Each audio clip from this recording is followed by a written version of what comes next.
tá? Então, aqui vou fazer uma brincadeira. Já que essa aproximação está funcionando bem, vou tirar fotos da corda em diferentes instantes.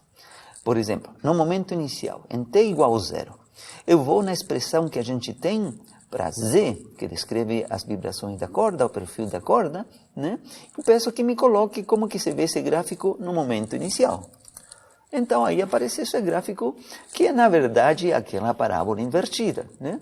Então esse gráfico não é tão surpreendente, era algo que a gente já esperava. Inicialmente tinha que acontecer que Z de xt em t igual a 0 tinha que fornecer um gráfico de uma parábola invertida. Lembrem que agora estamos incluindo 20 termos na série. Então esse gráfico daí já era esperado, tá? Não há muita novidade nele.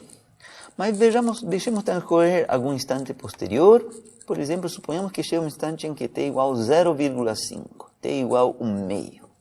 Como que ficou agora, desta vez, o gráfico da corda? Então, vejam que também fica uma curva com formato de parábola, mas já não é exatamente a mesma curva, né? O máximo, né, desta nova curva invertida aqui, né, aqui no centro, está aí perto de 0,4 aqui. É um pouquinho menor, né? Se eu for comparar, vou dar uma recuada aqui. Opa, perdão. Vamos subir aqui. Vamos ver de novo este outro, o perfil inicial que está aqui em t igual a 0, esta curva daqui. Né? Vejam que o máximo, quando x igual a 1, é um valor que é superior a 0,4, está aqui em cima. Então, quando fiz o gráfico em t igual a 1/2, desceu um pouco esta curva. Né? Vou voltar ao gráfico em t igual a 1/2. Aí está o gráfico em t igual a 1/2. Aqui no ponto de máximo, desceu, está abaixo de, de y igual a 0,4. Por isso eu escrevi aqui, a corda desceu um instante. E o que se espera, né? Transcorreu um pouco de tempo, a corda inicialmente estava lá em cima, começou a descer. Né? Vejamos outro instante de tempo. Em t igual a 3/4, um pouquinho depois de t igual a 1/2. Como que se vê o perfil da corda? Outro pouco, né? Continua assim invertido, mas desceu outro pouco. Vejam que agora o máximo aqui em x igual a 1 está um pouquinho superior a 0,2, mas com certeza inferior a 0,4. Está descendo a corda, né? São fotos, uma sequência de fotos que a gente está tirando dela, né? t igual a 0, t igual a 1/2 e agora t igual a 3/4, né? E se eu continuar tirando estas fotos, né? Avaliando diferentes valores de t, quando t vai aumentando, né? A gente espera que a corda continue descendo, né? Aí eu coloquei a corda, desceu um outro tanto, né? Então, vejamos agora um pouquinho depois, agora em t igual a 1, né? Em t igual a 1. Supostamente estes são segundos, ou as unidades de tempo consistentes, né, com o problema. Né? Agora, como que fica o gráfico em t igual a 1, que é um pouquinho depois, a t igual a 3/4? Aqui aparentemente não há gráfico, né? Mas o que está acontecendo é que a corda nesse momento está totalmente horizontal. Por isso que aqui aparentemente se vê como que não houvesse corda, mas na verdade um azul fraquinho aqui está exatamente no eixo horizontal e por isso que aparentemente não se vê nada, mas nesse momento a corda continuou descendo e ficou nesse momento, quando t é igual a uma posição totalmente horizontal. É o que eu escrevi aqui, a corda está em posição totalmente horizontal, no momento em que t é igual a 1. Né? Só para confirmar, vou escolher um instante t um pouquinho posterior a t igual a 1. Em t igual a 5/4, né? 1,25. Né? Vejam que aí, que desta vez a corda agora está lá, aqui começou a descer mais ainda, né? Vinha de uma posição horizontal e agora continuou descendo. Né? Bom, e enfim, assim eu posso continuar tirando fotos em instantes, né? Mas a graça é que este pacote aqui permite fazer uma animação, né? De colocar aqui o sistema para viver, assim, digamos, no tempo, evoluir no tempo e ver isso aqui, como que evolui. Né? Então aqui vai aparecer como que a corda vibra realmente. Vamos lá. aqui é muito legal. Aqui dá para ver como que a corda está vibrando, né? Começou lá em cima com o perfil parabólico invertido, desceu, subiu de novo. E é um movimento periódico, né? Se repete. Quando a corda sobe lá em cima, depois repete exatamente o mesmo movimento. Eternamente, né? Esta corda nunca para de oscilar. Não é o que acontece de verdade na prática com uma corda de violino, de violão, uma corda de piano que vibra, né? Porque há algum atrito no mundo real, né? E esta equação diferencial, né, da corda não está considerando esse atrito, né? Então, é só por isso, se a gente levar em conta um termo de atrito na equação diferencial da corda, ela acabaria eventualmente parando e ficando numa posição horizontal. Mas esta aqui não, está permanentemente oscilando, né? E legal, só para manter, não perder de vista, é a série, mas a gente está mantendo um número finito de termos. A gente escolheu aí 20 termos, só para não esquecer, né? Os gráficos e a animação que a gente realizou, né, vieram desta fórmula aqui, com 20 termos. Se por algum motivo precisar de maior precisão, bom, coloca 30, 50, aí depende do exercício. Há outro exercício que eu vou fazer mais adiante aqui, que eu vou colocar mais termos. Já vão ver por que eu vou precisar mais termos. Então, esse é um primeiro exercício que está na lista, o exercício 4A, né? O exercício da lista não pede para implementar estas coisas no computador. Eu não vou pedir isso de vocês, né? Mas eu vou disponibilizar para vocês estas planilhas matemáticas em caso que vocês queiram se interessar em ver como que se vêem estas coisas no computador. Alguns outros de vocês utilizam MATLAB, algum outro pacote, tudo bem. Perfeito. Eu não vou cobrar estas coisas em aula, mas é bom saber que você pode implementar e você pode visualizar, né? Então, como segundo exemplo, eu vou pegar o último exemplo que a gente viu na aula, que foi o caso da corda dedilhada, né? Esse caso dessa corda dedilhada, né, também é uma corda que inicialmente está em repouso, né? Foi um exercício visto na aula, na última parte da aula, né? É uma corda cujo perfil, vejam, é um perfil triangular, né? Então, inicialmente, no momento em que t igual a 0, a corda tem esse perfil triangular, né? Se chama dedilhada porque alguém aqui em alguma posição, né, x igual a minúsculo, levantou a corda, né, e a segurou, para que ela ficasse quieta nessa posição inicial, fica esse perfil triangular. Então, inicialmente a corda está nessa posição, depois é solta a partir do repouso e ela vai começar a vibrar, né? Que coisas a gente sabe sobre isso? Bom, é uma solução complicada porque vem dada por uma série, mas a gente provou que esse movimento é periódico. Pode descrever alguma coisa muito complicada aqui, mas depois de um certo intervalo de tempo, eu dei a fórmula do período, né? É 2L maiúsculo dividido por V, né? A corda volta a esta posição inicial. E depois repete o mesmo movimento, que pode ser muito complexo, mas depois desse intervalo de tempo, volta de novo a essa posição inicial. Isso que a gente sabe, digamos, da teoria. Agora, como que vai ser o detalhe destas oscilações? É muito difícil isso, tá? Não é impossível, mas demanda de bastante trabalho, mas é muito difícil à primeira vista, olhando a série, simplesmente saber como que vão acontecer essas oscilações. Tá? Então, para esse exercício, eu vi na aula, né, que o resultado da expressão de z de xt, que descreve as oscilações da corda, vem dada por esta fórmula, né? É a série onde foram calculados os coeficientes, né? E fica dessa forma, né? O Azinho, repito, né? Aqui tem um L maiúsculo, que é o comprimento da corda, um Hzinho, que é uma altura, e um Azinho. Vou de novo retornar ao gráfico, ao desenho, esta foto que está aqui em cima, né? Onde está o perfil triangular, né?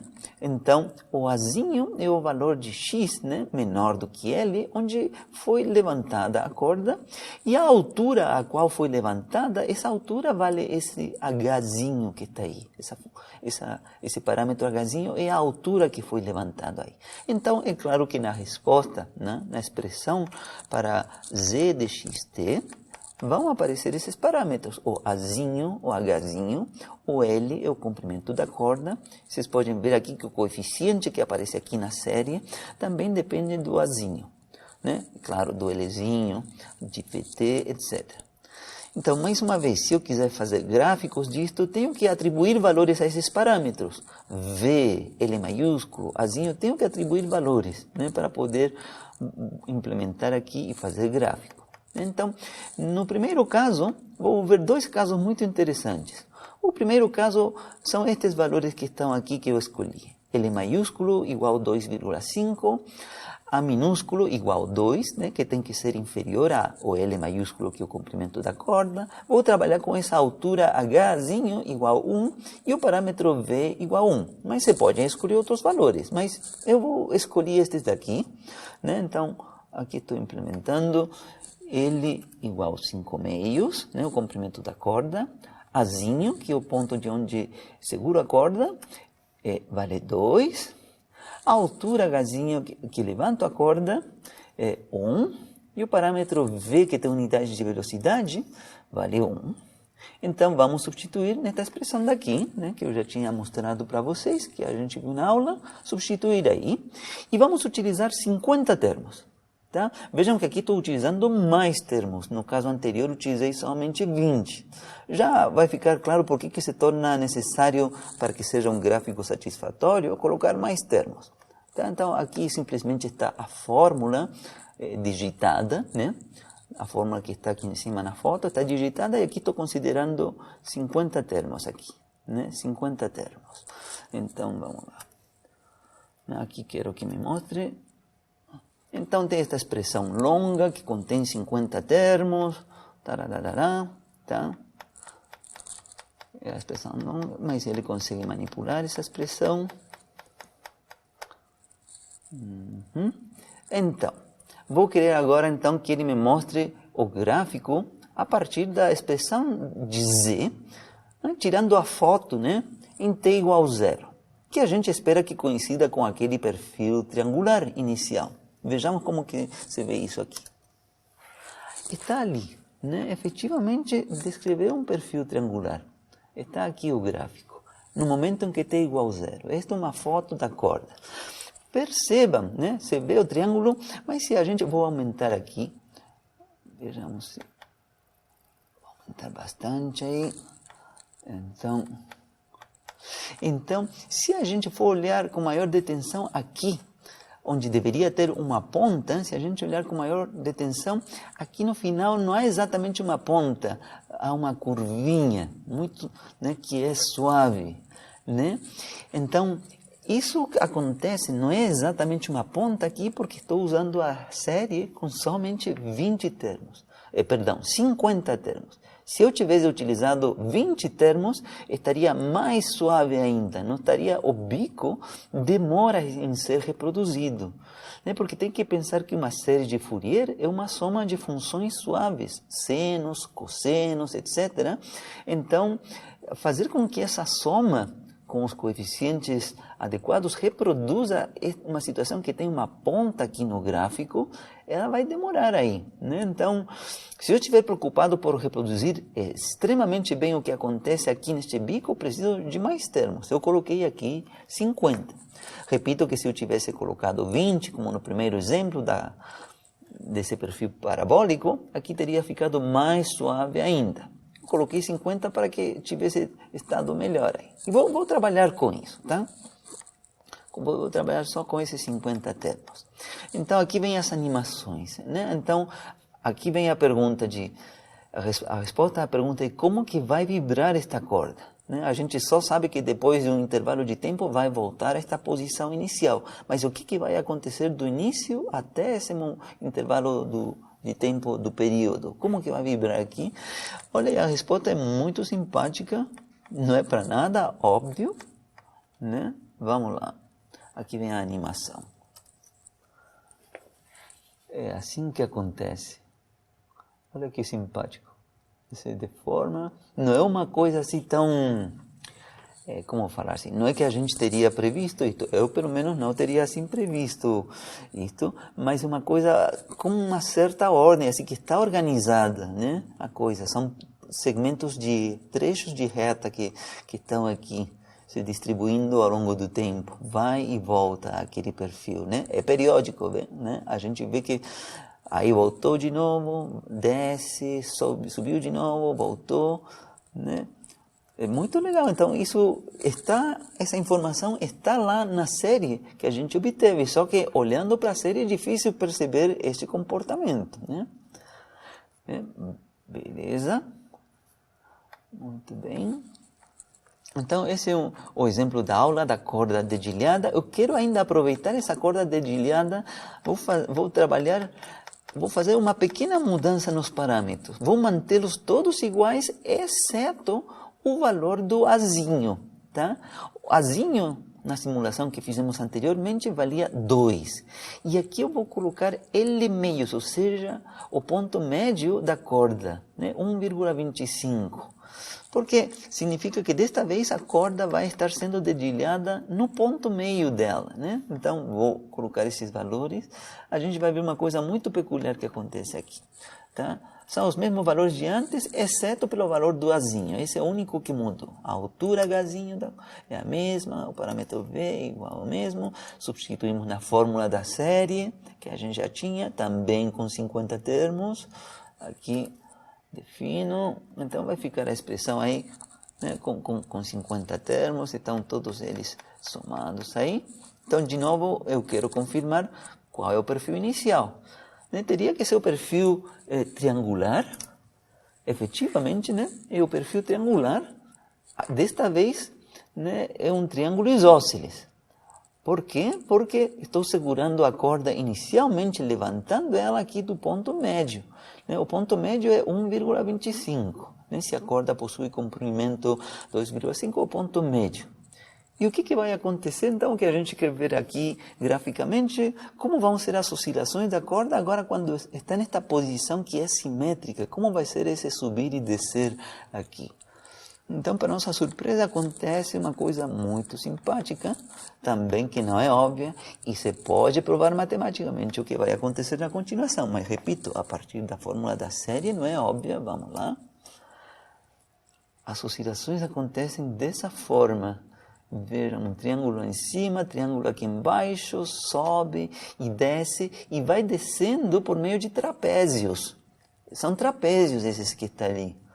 Tá? Então, um exercício matemático interessante é provar isso, que a série está descrevendo esses trapézios e fica nesse triângulo lá em cima, esse triângulo lá embaixo. Você pode fazer isso. Demanda um pouco de trabalho, mas você pode fazer. Mas só olhando para a fórmula da série, é muito difícil, por não falar impossível, saber que é isto que vai acontecer. Né?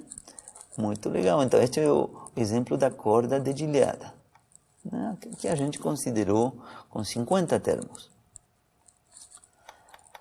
Muito bem, então um último exercício que vou implementar aqui no computador e que é muito interessante, que é um exercício também que está nessa lista número 7, o exercício 5 dessa lista, né? Aqui tirei uma foto da parte inicial desse exercício que diz considere a EDP da corda vibrante, mas sem se preocupar pelas condições iniciais nem as condições de contorno, tá? E é um exercício guiado que tem que fazer lá, tá? Façam esse exercício. Nesse exercício se prova que as oscilações da corda se propagam como uma onda. Que é uma coisa que, nos casos que a gente tinha visto até agora, não dava para se ver isso. Tá? Não dava para se ver isso, mas nesse exercício se prova isso, que as oscilações da corda se propagam como uma onda. Né? Então, aqui faço uma recapitulação do que se vê nesse exercício, que repito que é um exercício guiado, tem partes A, B, C, D, E, né, para fazer passo a passo. Então, nesse exercício, mostra-se que as oscilações da corda se podem decompor, tá, em duas componentes. Né? Uma representa uma onda que se propaga com velocidade V para a direita. Vem dada na solução do exercício em termos de uma função F1 arbitrária que depende deste argumento, x menos vt. Né? essa é uma contribuição e que está superposta com uma outra contribuição. Isto está no exercício, tá? Essa outra contribuição é uma função f2 de t, cujo argumento desta vez é x mais vt. O inicial era x menos vt e este outro x mais vt. Então, aqui eu tirei uma foto do que aparece nessa parte do exercício. U de xt representa as oscilações da corda.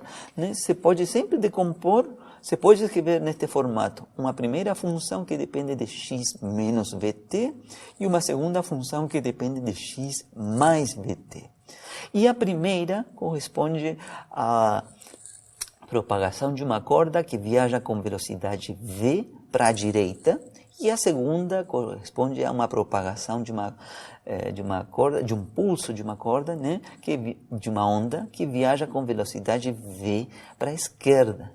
Então, este v, né, vou subir aqui de novo, esse v, né, que é a velocidade que aparece aqui, né, é o v que aparece na equação diferencial, na EDP. Estou retornando aqui a nossa EDP, aqui onde aparece no enunciado do exercício 5, né? A EDP vem dada por 1 sobre v ao quadrado, segunda derivada de u com respeito a tempo, igual segunda derivada de u com respeito a x. Esse v, né? Que para a gente era um parâmetro que tinha unidades de velocidade. Eu tinha mencionado em algum momento que essa velocidade não é a velocidade com que sobe e desce a corda quando vibra, né? Bom, agora sim, por meio deste exercício, se sabe a que velocidade corresponde esse v que está aí. Não é a velocidade com que sobem e descem os pontos da corda. É a velocidade com que se propaga horizontalmente um pulso da corda, seja para a direita ou seja para a esquerda. Isso é o que se vê nesse exercício. Por isso que é um exercício muito importante, este exercício 5. Tá? É guiado, faça esse exercício, né? Então, repito, que esta fórmula daqui, U de xt igual a esse F1, que depende de x menos vt, mais este F2, que depende de x mais vt, é que prova essa afirmação de que as oscilações da corda se podem decompor, né, como uma parte que descreve uma onda que se propaga com velocidade v para a direita, mas outra parte que se propaga com velocidade v para a esquerda. Então, o que eu vou fazer aqui é implementar isto em um caso muito peculiar, né? Eu digo, vejamos como se visualiza isso num exemplo concreto. Para uma corda que inicialmente esteja em repouso, e vou ter que escolher algum perfil inicial, tá? Mas se a corda estiver inicialmente em repouso, a nossa fórmula geral que a gente tem para as oscilações da corda fica só com um coeficiente. A fórmula geral tem 2 coeficientes, né? Agora, um desses coeficientes vai ser nulo porque a corda está em repouso, a distribuição de velocidades é 0, e sobreviveu este outro coeficiente que tem a ver com o perfil inicial da corda. Esse coeficiente é n, né? Então, a gente vai escolher aqui um perfil inicial, né, uma função f0 de x muito peculiar, né, que seja sensível, que nos permita enxergar de que a solução descreve uma onda que se propaga para a direita, superposta com outra para a esquerda. Primeiro aqui, vou implementar o valor dos parâmetros, o comprimento da corda L igual a 2, o parâmetro v, que é a velocidade da corda, igual a 1. Então, o f0 de x é esta função que está dada aqui. Tá? Eu vou me preocupar mais com o gráfico dela, para que vocês percebam qual é o gráfico. Esse é o gráfico da função. É uma função que vale 0, entre 0 e 1,5.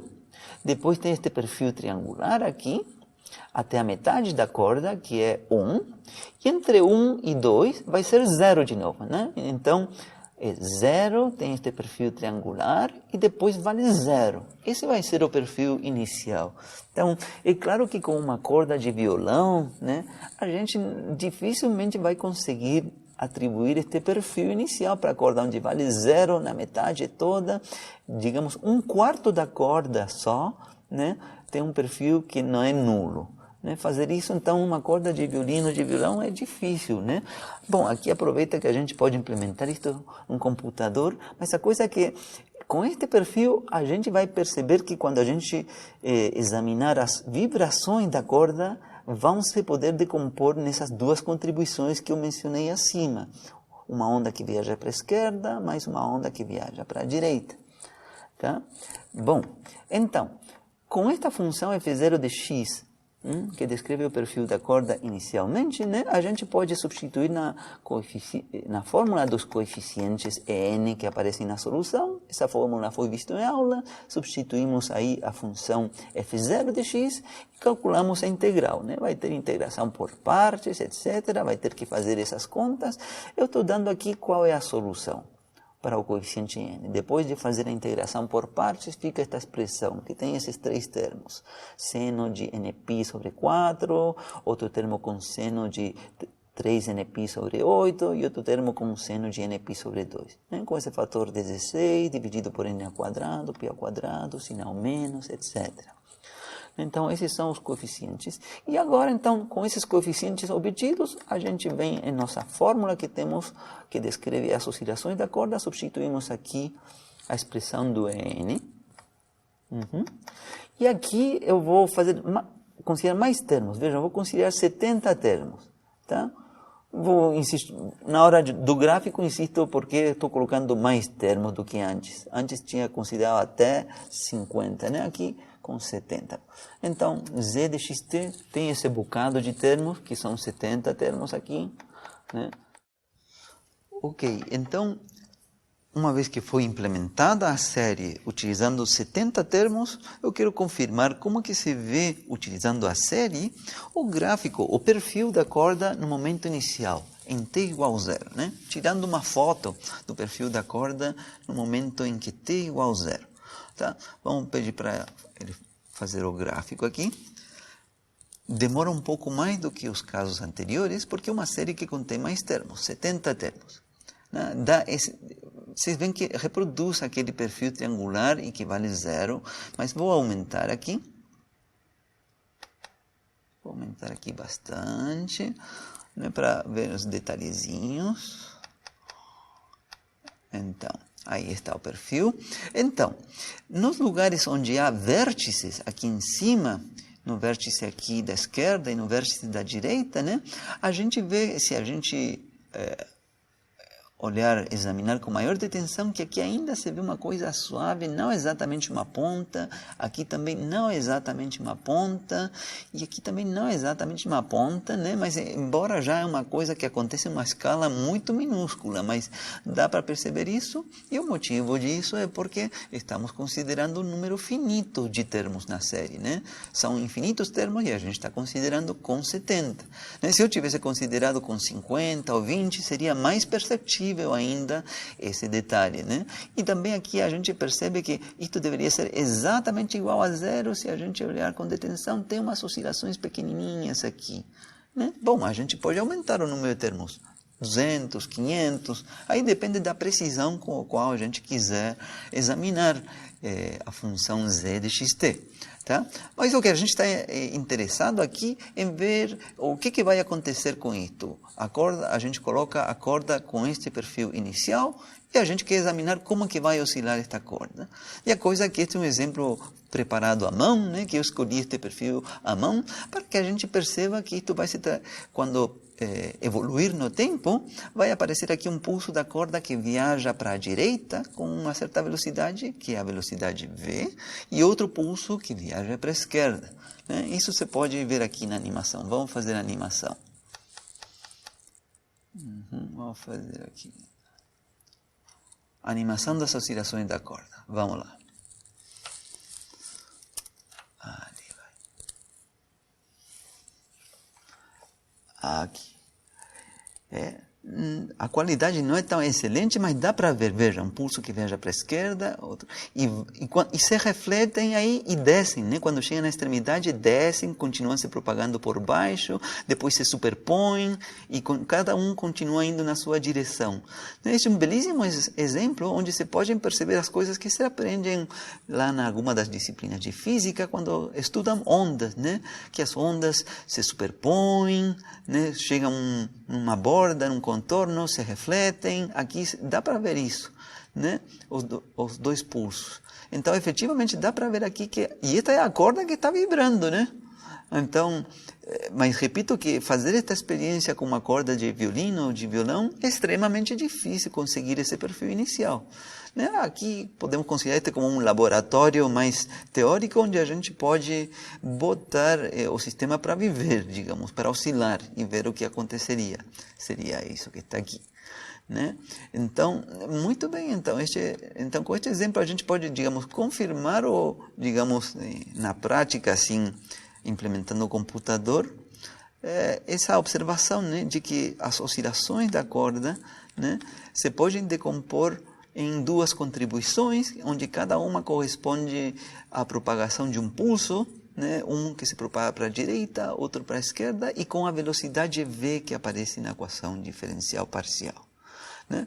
Bom, então, com isso aqui eu finalizo estas implementações na matemática da corda vibrante. A futuro vai ter outras que vai ser da equação de fluxo de calor e outras. Mas aqui encerramos isto e no que resta da aula vou começar a estudar o problema da outra EDP, que é aquela do fluxo de calor unidimensional de uma barra rígida. O que resta da aula eu vou ver isso então. Ok. Muito bem, então continuando esta aula. Só para recapitular, né, estamos no capítulo 4, que consiste em estudar aplicações das séries de Fourier, né, e em particular a gente está vendo a aplicação principal desta disciplina, que é a resolução de alguns problemas de contorno que envolvem equações diferenciais parciais. Né? Então, acabamos de ver o exemplo da corda vibrante. Né? E agora eu vou começar a ver uma aplicação também de um problema de contorno, né, com uma EDP, um outro problema, que consiste neste, que também é muito conhecido nos textos, que é o fluxo unidimensional de calor numa barra sólida. Tá? Então, a situação é a seguinte: tem uma barra fina, né, sólida, né? Vou representar ela aqui em verde.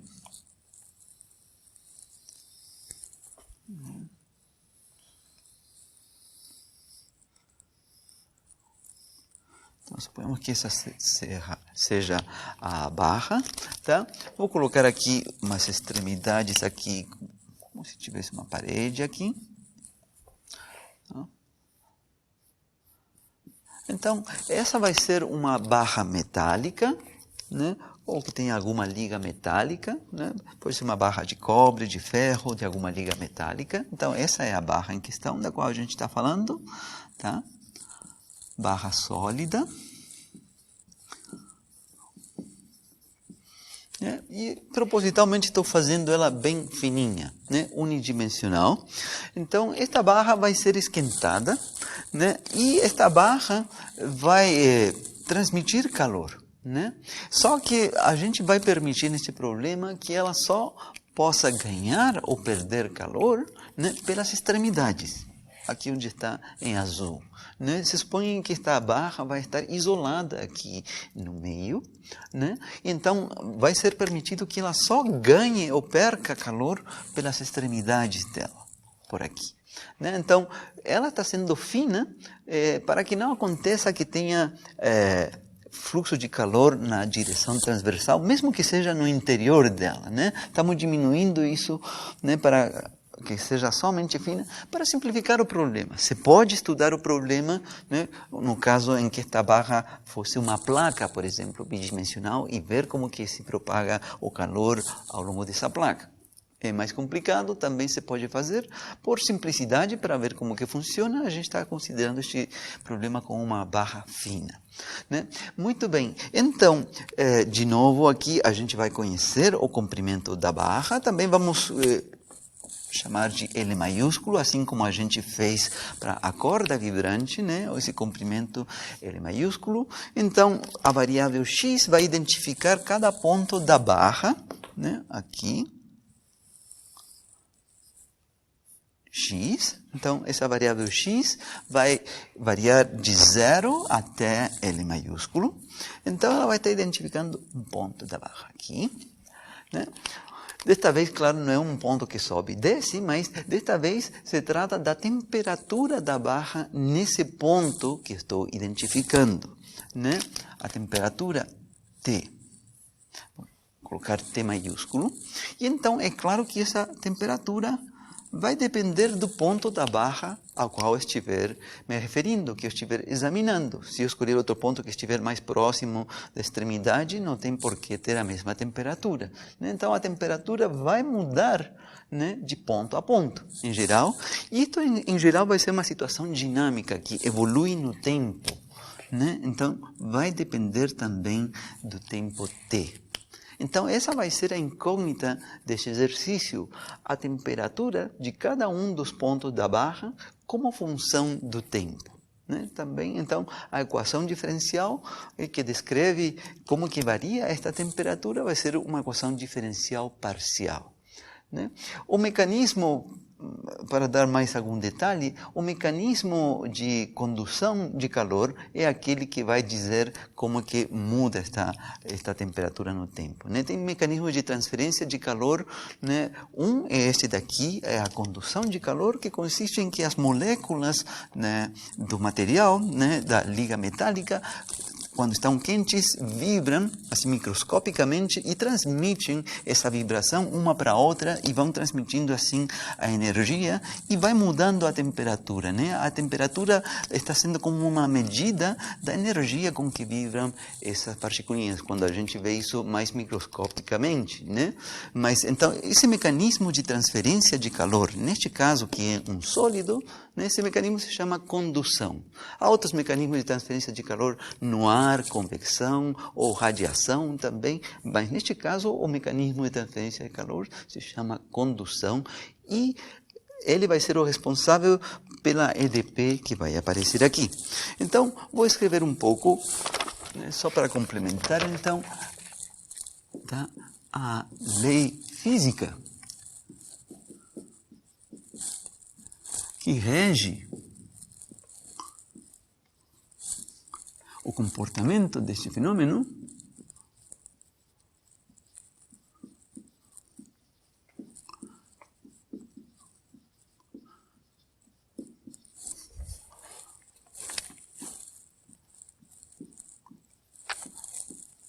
né? Conhecida como lei de Fourier.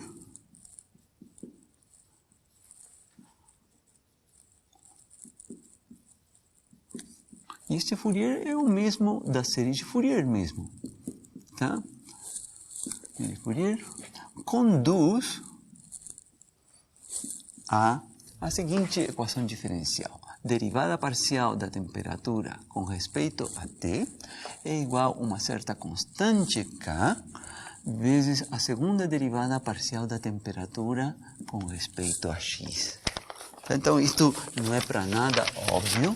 Tem que se fazer uma análise detalhada de como chegar aqui. Né? Isso vem de fazer mesmo uma análise da energia que ingressa e sai de um pedacinho de barra. Eu não vou entrar nesse detalhe. Vocês podem encontrar isso em livros de transferências de calor ou em algum texto de física mais avançado. Né? Mas fazendo essa análise do fluxo de energia que entra e sai de um pedacinho de barra, né? Utilizando também como informação adicional a chamada de lei de Fourier, né? Como se transmite o calor num corpo sólido, né? Fazendo esse balanço, se chega no final nesta equação diferencial, onde esse K é uma constante que depende de cada metal, se for cobre, se for ferro, se for alguma liga metálica. Né? Então, onde K é uma constante positiva, é uma constante, tá? Chamada de difusibilidade térmica.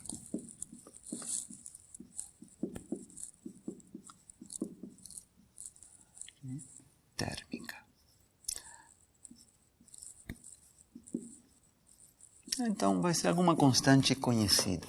Então, percebam que esta equação diferencial parcial não é exatamente a mesma equação diferencial parcial da corda.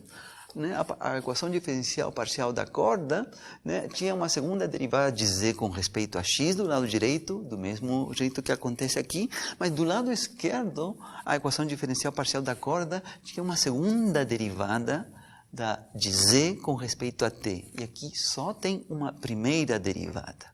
Então, são EDPs diferentes e a solução vai ser diferente. Vai ter em comum o procedimento que a gente vai utilizar, onde vão aparecer as séries de Fourier, mas a solução vai ser diferente. Né? Só menciono que isto que está do lado esquerdo, a derivada da temperatura, com respeito ao tempo t, né, é um conceito que vocês veem em EDO1, em cálculo 1, e já aparece em EDO1, é a taxa de variação. É a taxa de variação da temperatura num ponto X da barra. O que está aqui, então, está dizendo que a taxa com a qual varia a temperatura em um ponto X pode ser calculada com esta expressão daqui. Tá? Então, para montar o problema matemático completo, como a gente fez com a corda, né, não é somente a equação diferencial parcial, né? A gente tem que especificar que a gente está resolvendo esta equação num intervalo de valores de x entre 0 e L, né, e para tempos t, que começa tipicamente a partir de t igual a 0 em diante, mas além disso a gente tem que especificar condições de contorno, a gente tem que especificar o que está acontecendo nas extremidades da barra. No caso da corda, a gente especificava que a posição da corda na extremidade x igual a 0 e na extremidade x igual a L permanecia fixa, valia 0, não mudava no tempo. Aqui eu tenho que falar o que está acontecendo com esta barra que transmite calor. Está perdendo calor? A temperatura nas extremidades é mantida constante? Ou talvez não, talvez ela mude e eu, por exemplo, uma coisa tipicamente que se faz é isolar termicamente a extremidade, né, para evitar que se perca calor por uma extremidade. Isso faz com que a temperatura possa mudar no tempo na extremidade. Pode mudar eventualmente no tempo, mas de tal forma que não se perde energia. Não ganha nem perde se isola alguma extremidade. Esse tipo de informação tem que ser fornecida e, além disso, também tem que ser fornecida uma condição inicial. No momento inicial, quando eu vou examinar esta barra aqui, quando ela já está quente, eu quero examinar como que evolui a temperatura dos pontos desta barra, tenho que dizer qual é o perfil inicial da temperatura. Como estava, qual era a temperatura em cada um dos pontos dessa barra. Essas informações precisam ser especificadas para definir apropriadamente o problema matemático, né? Então, vou fazer um comentário importante aqui com relação às possíveis condições de contorno. Tá? Então, como condição de contorno,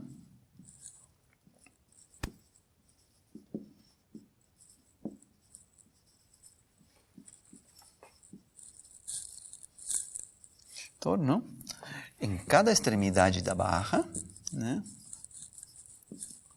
Em cada extremidade da barra, normalmente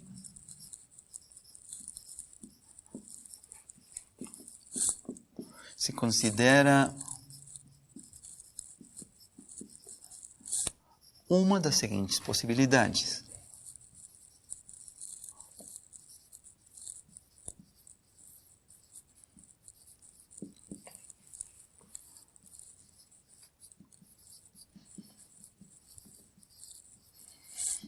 Dois pontos. Primeira possibilidade. Possibilidade 1. Tá? Esta primeira possibilidade é simples demais, mas vou mencionar aqui que a temperatura seja 0. Vou colocar que a temperatura na extremidade, não em todos os pontos da barra, tá? É uma condição de contorno. A temperatura T na extremidade, né, seja nula em todo instante do tempo. Né? Então,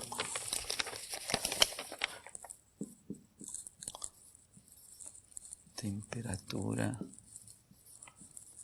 nula, constante.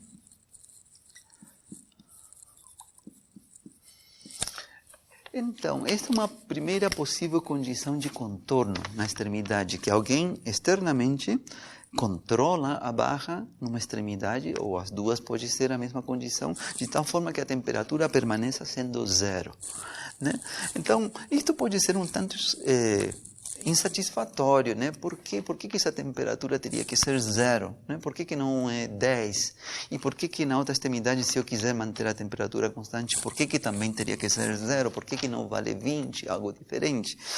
E por problemas matemáticos, né? Por simplicidade matemática. Mas eu já antecipo que se pode abordar o problema em que uma extremidade está a uma temperatura dada, 10 graus Celsius, e a outra, uma outra temperatura dada, 30 graus Celsius.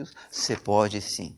Tá? O problema fica um pouquinho mais complicado, não é muito mais complicado, né? Mas tem uma variante, então a gente começa considerando a possibilidade mais simples em que a temperatura é mantida constante nas extremidades, por exemplo, e sendo 0. A partir dessa solução, se pode passar depois para esse outro problema em que a temperatura das extremidades seja diferente. Eu faço isso, um exercício da lista que vem guiado para vocês fazerem. Tá? Então, escolher esta condição de contorno, que a temperatura seja 0 em algumas extremidades, é por simplicidade matemática, mas que pode ser aprimorada posteriormente. Então, não é para se preocupar de que seja particular demais.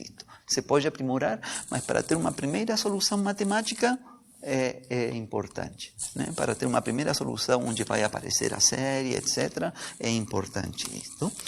E há uma segunda que não vai ser para nada óbvia aqui, né? E uma segunda condição é que na extremidade aconteça que a derivada da temperatura com respeito a x, que isso seja 0. Né? Em todo instante de tempo. Que isso seja 0. Então, isto não é para nada óbvio, corresponde ao caso em que a gente tem a extremidade em questão isolada termicamente. Tá? Vou escrever isto, mas isto não é para nada óbvio. Né? Então, extremidade isolada termicamente. O que significa que não flui calor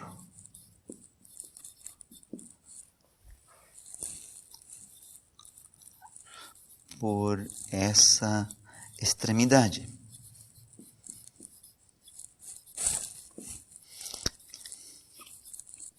Então, não é fácil saber por que isto significa que não flui calor por essa extremidade. Tá?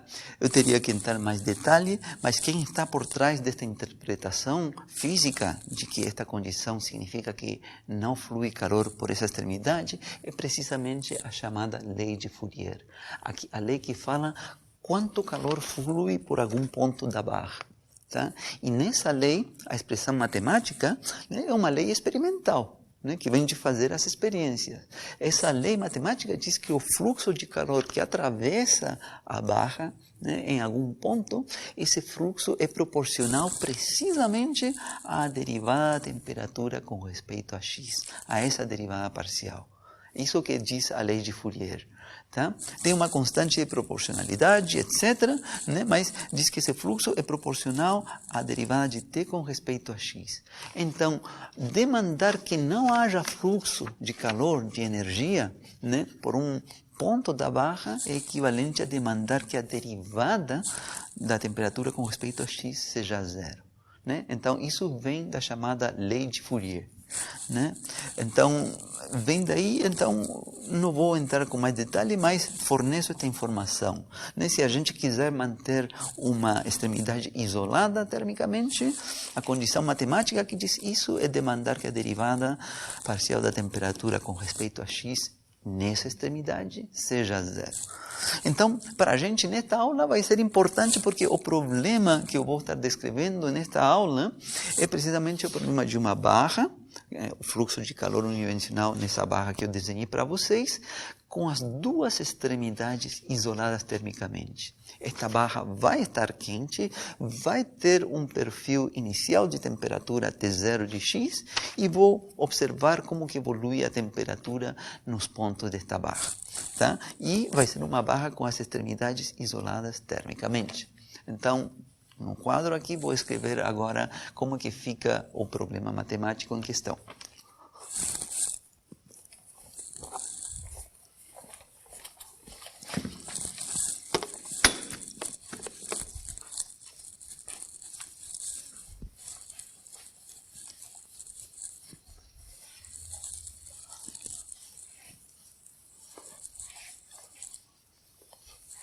ainda vou manter o desenho da nossa barra, né?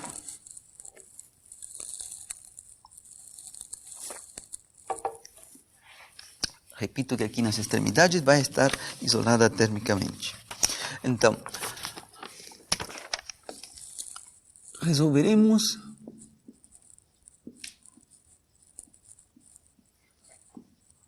aqui o problema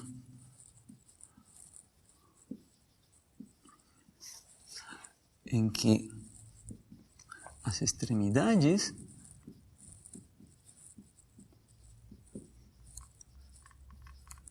estão isoladas termicamente.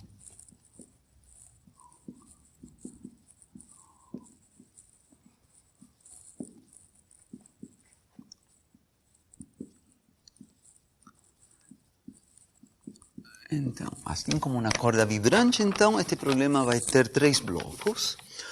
O primeiro bloco vai consistir naquele onde aparece a equação diferencial, né? Neste caso, primeira derivada da temperatura com respeito a T, a constante K do metal em questão, vezes a segunda derivada com respeito a X. Então, é para resolvermos isto para valores de X no interior da barra, né? Entre 0 e L, e a partir de T igual a 0 em diante. Essa é a equação diferencial parcial.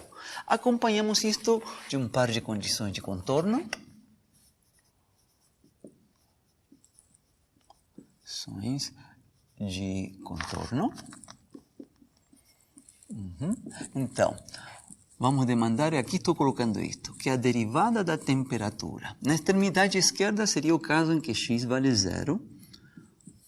Né? Em todo instante de tempo, essa derivada seja 0. E também vamos demandar que na extremidade da direita, quando x igual a L maiúsculo, em todo instante de tempo, isso também seja 0.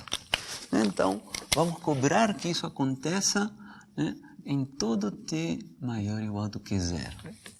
Né? A gente poderia resolver o caso em que a temperatura fosse nula num caso e no outro não haja perda calórica. Seria outro exemplo. Aí você pode montar variantes, né? Mas isso deixamos assim para a posterior, pode ficar como um exercício. E aqui eu tenho que especificar também a condição inicial.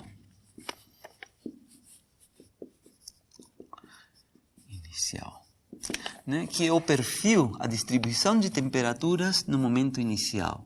Né?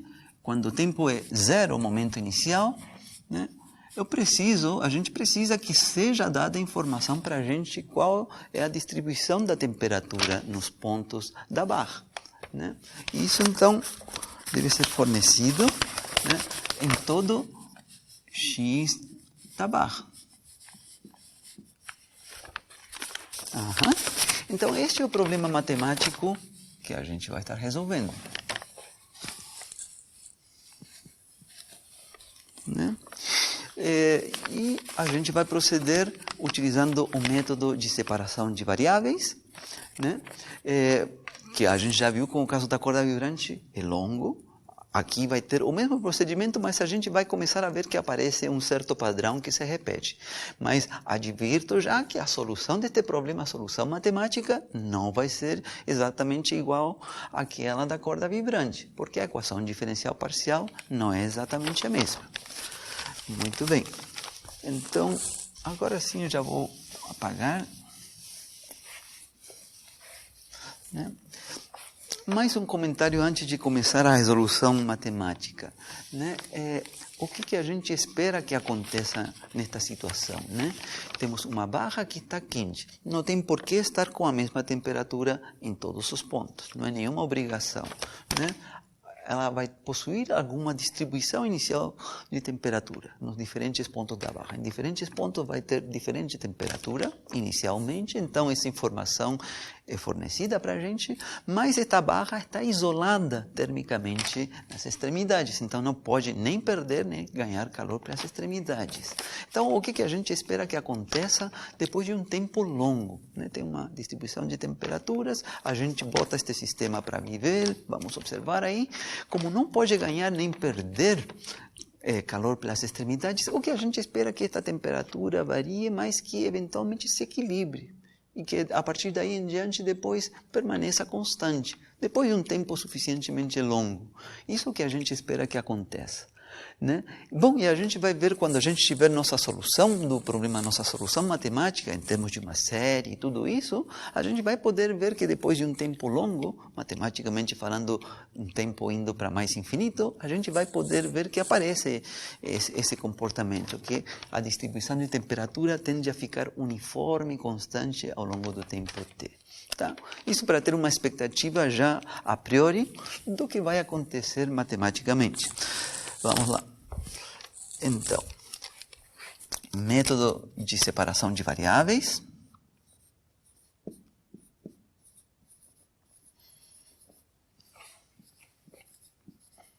Que foi o mesmo método que a gente utilizou para resolver o problema no caso da corda vibrante. Tem 3 etapas. Então, primeira etapa é a parte em que a gente trabalha aqui com a EDP, né? Tem estas 3 etapas, separamos aqui a parte de primeira etapa trabalha com a EDP, a segunda etapa trabalha com as condições de contorno e a terceira etapa trabalha com a condição inicial. Então, primeira etapa. Trabalhamos com a EDP e é a etapa onde se faz a suposição de que a solução do problema se possa escrever como um produto de 2 funções. Né? É quando a gente trabalha com a função de prova. Função de prova. Então, aqui já vem em nossa suposição. Por enquanto, a gente utiliza outra letra para a solução do problema. Como a nossa função de prova, utilizamos h. Nossa função hzinho. Né? Então, esta é a suposição inicial do método e que se pode escrever como uma função que unicamente dependa de x, multiplicando uma outra função que unicamente dependa do tempo t. Tá? Então, vou colocar dessa forma. Uma função x maiúsculo que depende de x, vezes uma outra função s maiúsculo que dependa do tempo t. Né? Não é óbvia essa suposição, mas para estas EDPs lineares, né, funciona, e não somente para estes casos em que aparecem séries de Fourier, para outros casos também mais complexos. Tá? Bom, a gente então demanda que esta solução satisfaça a equação diferencial parcial e daí a gente vê que condição devem obedecer estas funções x maiúsculo e s maiúsculo. Continuamos do outro lado do quadro.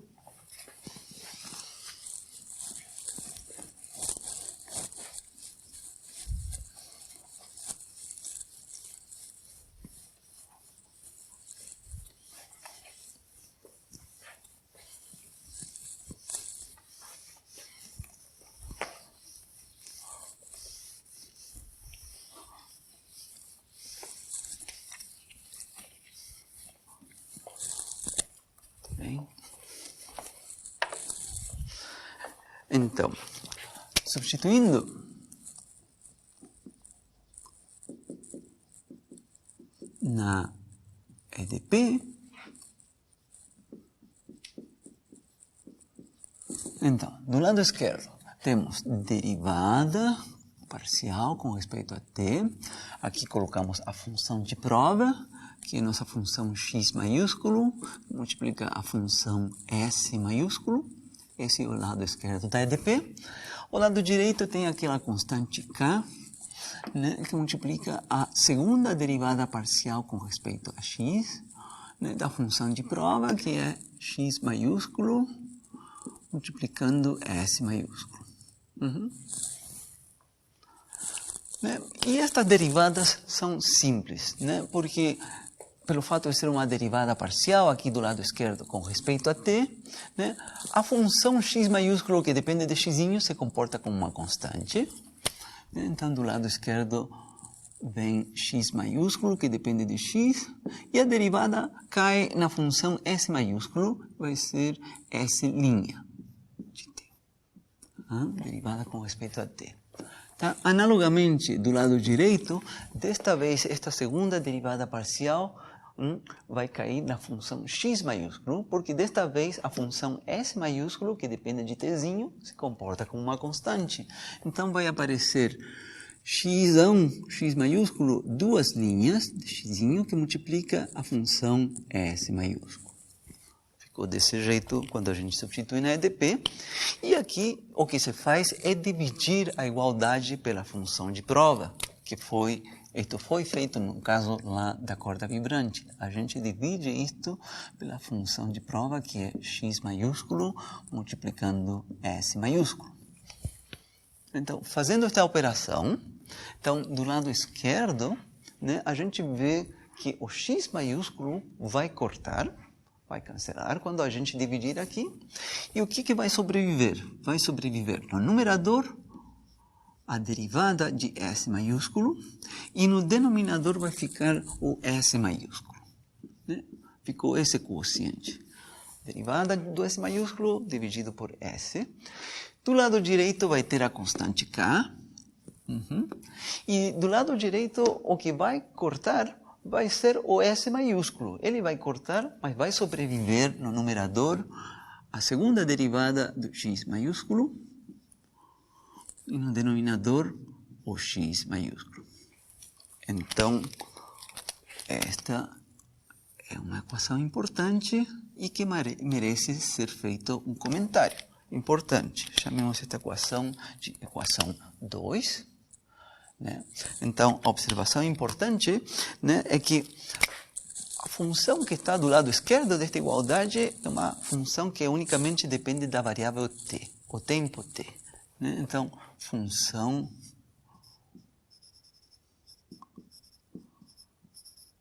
de t. E a função que está do lado direito, né, é uma função que depende unicamente da variável xzinho. Né? X é a variável que identifica cada ponto da barra. Né? São variáveis independentes.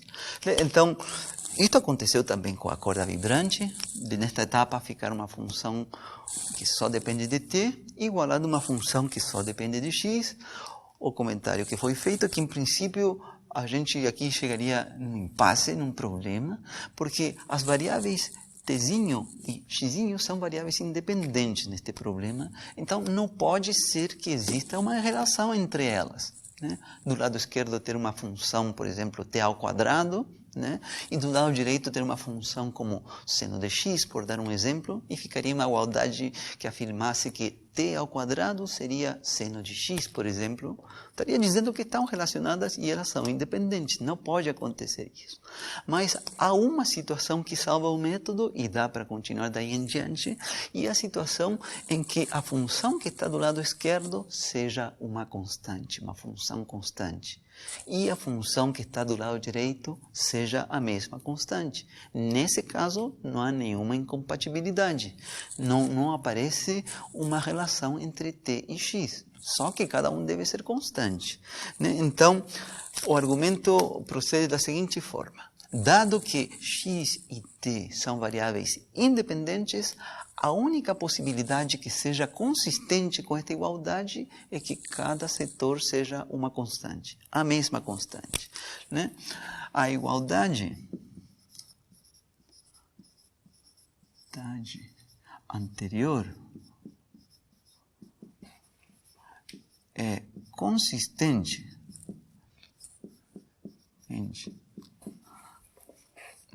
para variáveis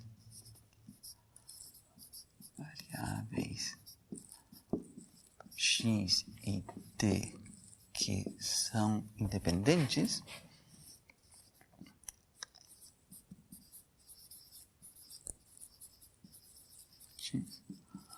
né? Unicamente se, então, cada termo da igualdade for uma constante. Então, primeiro, o lado esquerdo, o quociente da derivada de s com a função s seja uma constante. E segundo,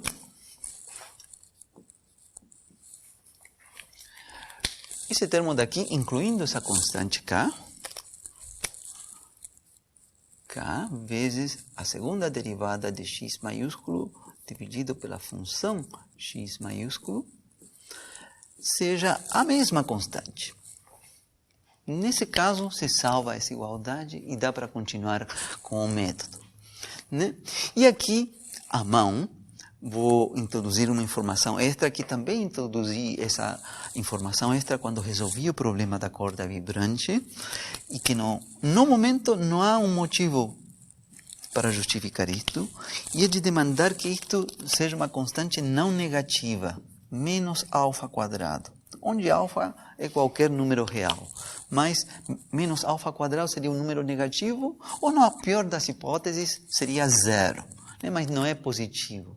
Não há um motivo para cobrar isso neste momento.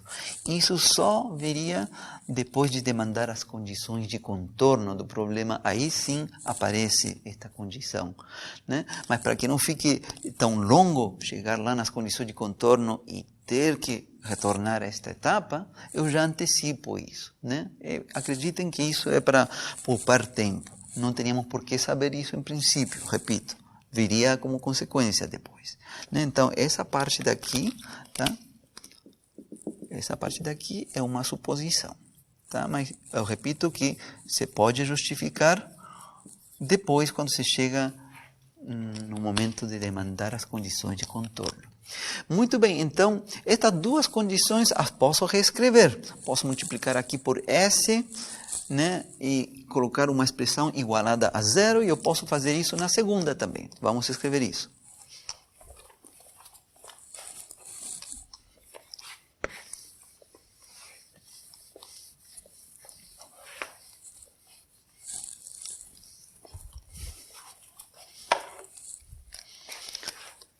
Ou seja,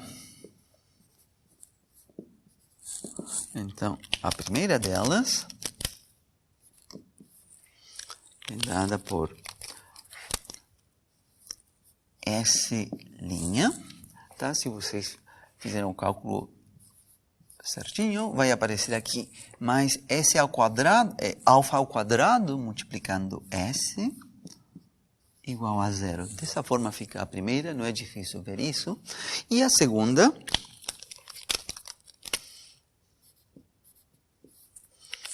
fica como a segunda derivada do x maiúsculo, né? E aqui vem um termo alfa ao quadrado sobre a constante k, multiplicando a função x maiúsculo.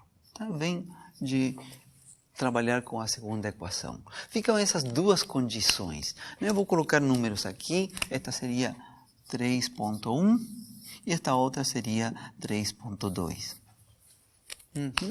E, bom, a boa notícia para a gente é que essas condições que obedecem às funções S maiúsculo e X maiúsculo são equações diferenciais ordinárias, lineares, de coeficientes constantes e homogêneas. É tudo o que a gente pode pedir para uma EDO, que seja desse formato, porque em EDO 1 se estuda como resolver isso, é só montar a equação característica, encontrar os valores de R, e daí montar a solução como exponenciais, ou senos e cossenos, dependendo de se os valores de R são reais ou se forem complexos. É assim que se resolve, né? Então, vou escrever já qual é a solução de cada uma destas equações. A primeira vai dar uma exponencial e a segunda vai dar um seno e um cosseno. Mas isso, repito, vem de resolver a equação característica, encontrar os valores de R. Vocês façam isso porque é um problema 2 palitos de EDO1. Tá? Vamos ver isso aqui.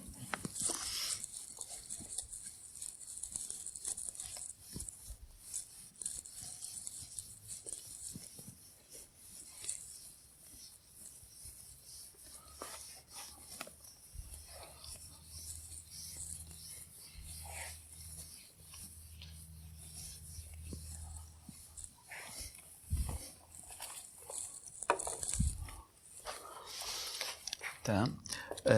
Que tem por solução, vou colocar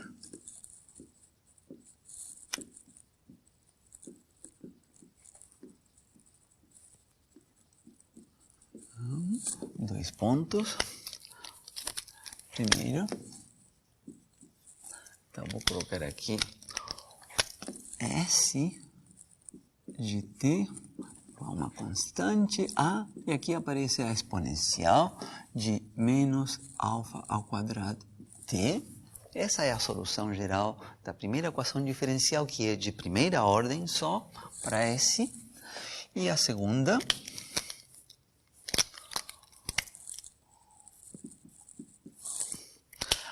é uma equação diferencial linear de segunda ordem para x, tá? Vai ter uma solução da forma b cosseno, né? E aqui vai ser alfa dividido por raiz de k, x, mais um c seno, alfa dividido por raiz de k, x. Fica dessa forma, né? Então, vou fazer uma observação aqui, né, de que o alfa é totalmente arbitrário, pode ser qualquer número real, pode ser 0, pode ser mais 1, pode ser menos 20, pode ser qualquer número real, né? Então, quando a gente escolher qualquer número real, a gente pode escolher a gente vai ter um S, né? E para cada escolha do alfa, eu posso escolher uma constante A. Não precisa ser a mesma constante A para diferentes valores de alfa. Pode ser diferentes. Então, isso eu denoto colocando que o A pode ser escolhido, tem um rótulo alfa. Posso mudar o valor dessa constante arbitrária quando eu mudo esse alfa. E aqui também, B alfa, C alfa, né? Portanto, essa solução S alfa, X alfa, carrega esse rótulo alfa, né? Bom, e agora sim a gente pode montar como que ficou nossa função de prova, Hzinho, né? No final desta primeira etapa de demandar que fosse satisfeita a equação diferencial parcial, né? Daqui vem que, então, é para substituir isto na equação 1, coloquemos aqui número, seria 4.1, e esta outra seria 4.2. Então, é para substituir estas duas expressões na equação 1. Então, em 1, que é a equação onde a gente definiu a nossa função Hzinho como o produto dessas duas funções, H1 vem que, então, a função Hzinho de x de t, então, a função Hzinho, nossa função de prova, vai herdar aquele rótulo alfa, né? Então, vai consistir no produto da função x com a função s. Então, coloquemos aqui b alfa cosseno de alfa sobre raiz de k x mais c alfa seno de alfa sobre raiz de k x, essa seria a função x, e aqui vem a função s, a alfa vezes a exponencial de menos alfa ao quadrado t. Dessa forma ficaria a nossa função de prova, significando, na verdade, que é uma família de funções de prova que obedecem à equação diferencial. São infinitas funções que obedecem à equação diferencial. É questão de escolher valores para essas constantes A, B, C e também para o próprio alfa. Qualquer valor real serve e isto aqui satisfaz a equação diferencial parcial, né? Só antes de passar para a seguinte etapa, você pode fazer aqui um enxutamento disto aqui, pelo seguinte fato, de que essa constante alfa, né? A alfa, perdão, é para ser distribuída, né, a alfa, aqui, multiplicando-se com B alfa, né, e aqui também multiplicando-se com C alfa. Né, vai aparecer a alfa multiplicando a alfa, B alfa, perdão, e vai aparecer a constante A alfa multiplicando C alfa, e vão aparecer duas constantes arbitrárias, na verdade não três, duas. A primeira é o produto de A maiúsculo com B maiúsculo, a segunda A maiúsculo com C maiúsculo, né? Então, H alfa de xt, né, vai vir escrita aqui como, vai sendo, vou colocar outra letra, D alfa cosseno de alfa sobre raiz de K kx mais uma outra constante Eα seno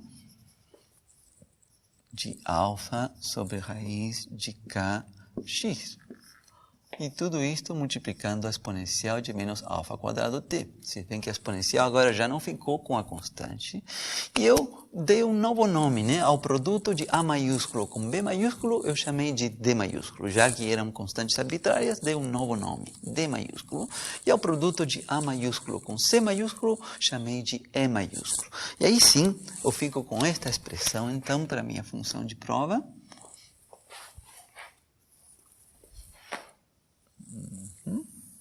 Então, isto seria o número 5. Né? E deixemos claro aqui que temos constantes arbitrárias reais. Temos 3 constantes arbitrárias reais. A constante D, a constante E e a própria constante alfa. São totalmente arbitrárias e reais. Né? Então, onde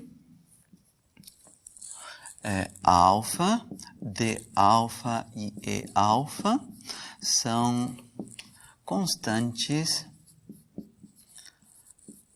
arbitrárias reais. Tá? Então, isso finaliza a primeira etapa do método em que a gente trabalhou com a EDP. Esta é a família de funções que a gente tem por enquanto, de funções de prova. Eu vou guardar isto aqui no cantinho inferior e vou trabalhar somente no lado direito no que resta da aula, tá? Então, aqui do lado esquerdo.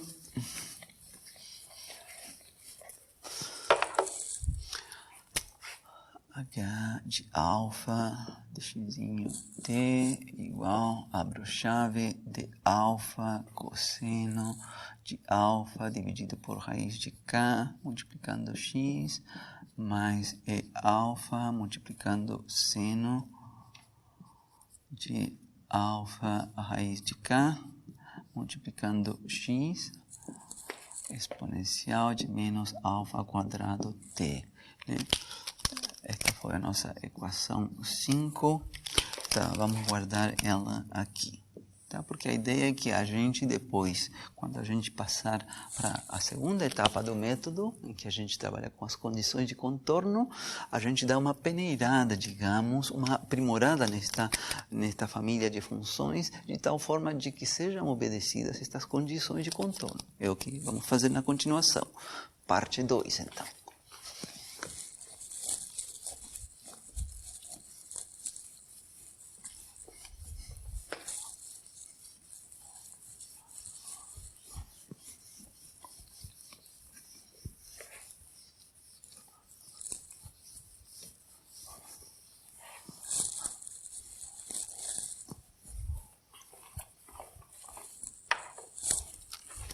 Então, segunda parte. Uso das condições iniciais, das condições de contorno.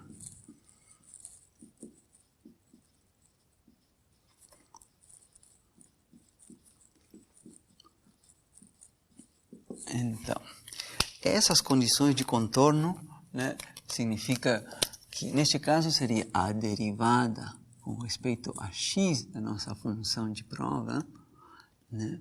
Quando x igual a 0, em todo instante de tempo, deveria ser 0.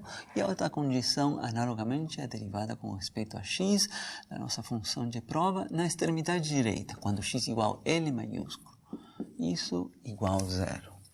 Né? Isso deveria acontecer para todo t maior ou igual do que 0. Né? Então, como é que ficam escritas estas condições para a nossa função de prova que a gente encontrou depois da primeira etapa? Retornemos aqui, só um instantinho, retornemos aqui de volta à equação 5, onde a gente recebeu essa solução. Olha, esse primeiro colchete, tá? Não é exatamente a função x maiúsculo que a gente utilizou, porque foi multiplicada por uma constante a. Tá? Então, eu vou chamar ele de função y maiúsculo. Tá? É quase que é a função x maiúsculo original que foi multiplicada por aquela constante alfa. Mas só para ser rigoroso, vou chamar de yzão de alfa, que é conhecida, né? Tem um cosseno e um seno. Então, vou colocar isto do outro lado. Agora retornemos aqui para o uso das condições de contorno. Como que ficam estas condições de contorno para a nossa função de prova? Ou seja, dois pontos. Então, essa derivada é aplicada em x. Precisamente vai cair na função yzão de x. Vai ser yzão linha, avaliada em x igual a 0, vezes a função de t, que é exponencial de menos alfa quadrado t. Então, a primeira condição de contorno fica escrita nesse formato, onde esse yzão, repito, é conhecido. É aquela combinação linear de um cosseno com um seno, já faço a substituição. Mas, por simplicidade, estou escrevendo como que fica em termos do yzão. O segundo caso é avaliado em x igual a L maiúsculo, extremidade da direita, vezes exponencial de menos alfa quadrado t igual a 0. Né? Para todo t maior ou igual do que 0. Tá? Neste caso fica simples, né, descartar esta exponencial nesta igualdade, porque a exponencial de qualquer número é sempre algo positivo. Né? Então, essa exponencial que está aqui é um número positivo, nunca vai ser 0 isso daqui. Então, se esta igualdade, cada uma dessas igualdades são válidas, não é por causa dessa exponencial, é simplesmente por causa de que essas funções y' de alfa em 0 deve ser 0, e o yzão linha de alfa em L deve ser 0. Né? Então, daqui vem que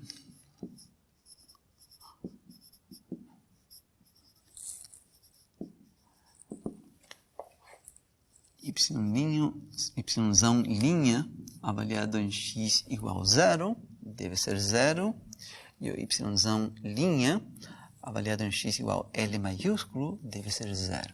E vou colocar números, esta seria 6.1 e esta seria 6.2. Então, as condições de contorno para a nossa função, para a nossa família de funções de prova, ficaram desta forma. E agora sim eu entro no detalhe, substituindo qual é a fórmula para o yzão. Tá, eu vou escrever rapidamente, está do outro lado do quadro, vocês têm nas notas de vocês, mas vou escrever aqui. Yzão de x seria aquele de alfa com o cosseno, né, de alfa dividido por raiz de kx. Esse é um dos termos, e outro termo é alfa vezes seno, do mesmo argumento. Alfa sobre raiz de kx.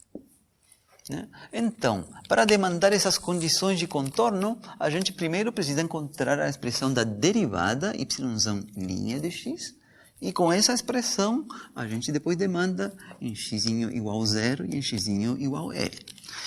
Vamos lá. Então, temos que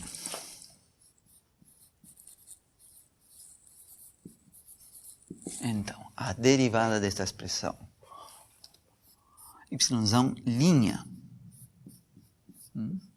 vem dado por a derivada de cosseno é menos seno.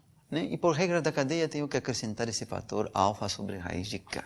Então vai dar menos alfa sobre raiz de k vezes a constante de alfa vezes seno, né, de alfa sobre raiz de kx. Né? Essa é a derivada do primeiro termo, de alfa cosseno. Mas ainda a derivada do segundo termo, a constante alfa vezes a derivada do seno, que é um cosseno, e por regra da cadeia vai esse fator alfa sobre raiz de k. Então, mais alfa sobre raiz de k vezes a constante é alfa, vezes cosseno de alfa sobre raiz de k, x. Então, fica desse jeito a expressão da derivada do yzão.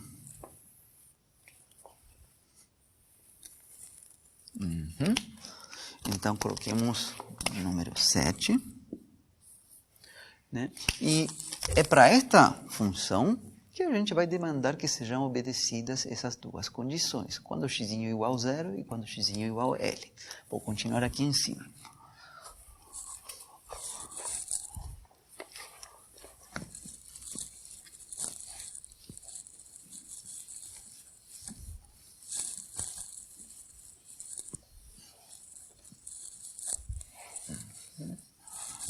Aqui eu já vou apagar. O yzão não vou apagar ainda, tá? Vou deixar ele escrito aí. Vou colocar este yzão aqui embaixo, tá? Porque eu vou precisar fazer uma argumentação. Vou mantê-lo aqui escrito. De alfa cosseno, alfa sobre raiz de kx mais e alfa seno de alfa sobre raiz de kx. Isso. Apagamos aqui. Tá. Então vejamos como que vai surgir quando a gente demandar a condição 6.1. Demandando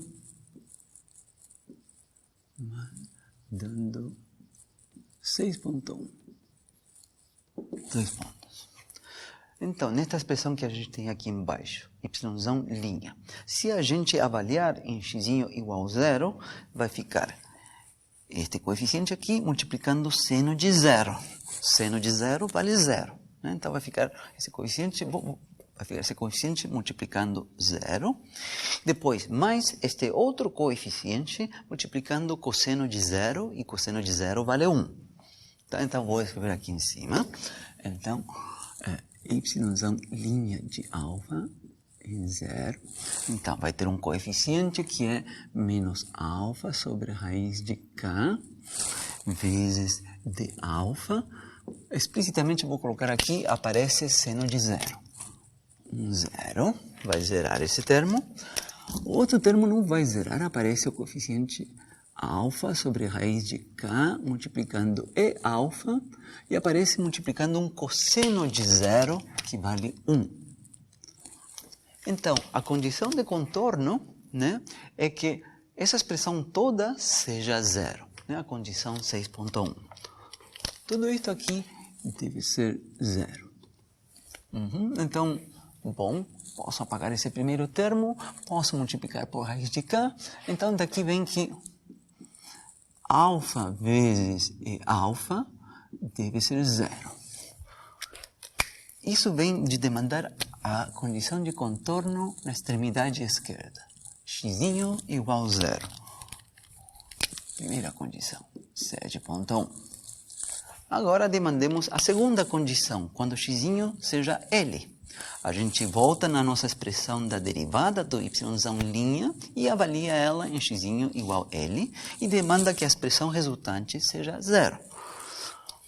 Então, demandando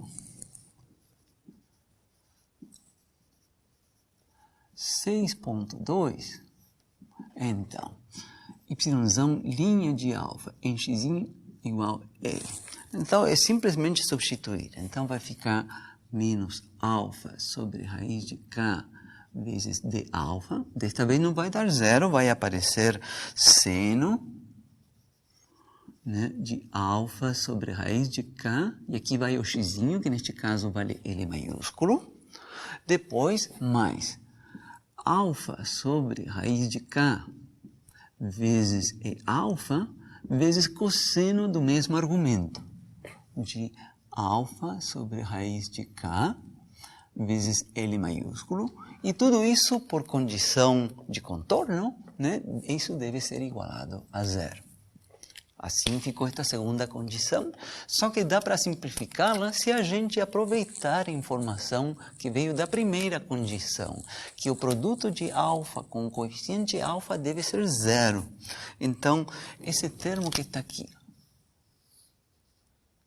alfa multiplicando alfa, foi encontrado que isso deve ser 0. foi encontrado na primeira condição de contorno, então zera este termo e sobrevive este primeiro termo que está aqui, onde eu posso multiplicar por raiz de k, mas tem outros termos que sobrevivem aí, né? Então, como que vai ficando? E também posso multiplicar para o sinal menos, então vai ficando alfa vezes de alfa seno de alfa sobre raiz de k vezes L igual a zero. Ficou deste jeito aqui.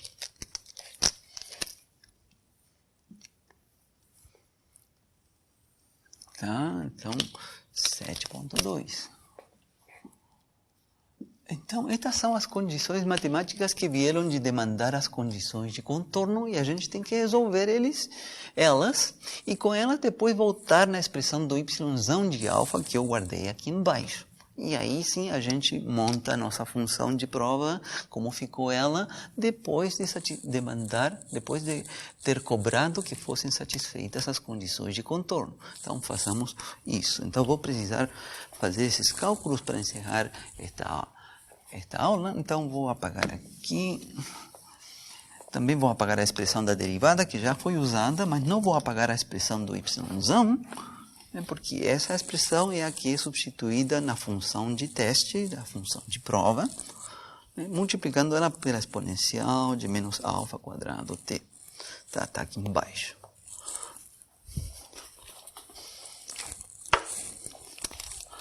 Vou entrar aqui. Muito bem, então, vamos lá. Possibilidades. Tá? Vamos resolver um. Tá?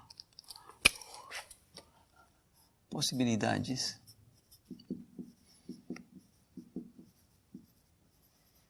A primeira das condições que encontramos em 7.1. Tá. Vou começar com a possibilidade, né? A gente tem o produto de alfa com o coeficiente E alfa seja zero. A primeira possibilidade que seja quando alfa igual a zero. O que vai implicar se alfa igual a zero? Então, a gente substitui então alfa igual a zero aqui em nossa função y de alfa. Então, isto vai implicar, tá? Que vai ficar, se a gente ver aqui embaixo, y com índice 0 de x.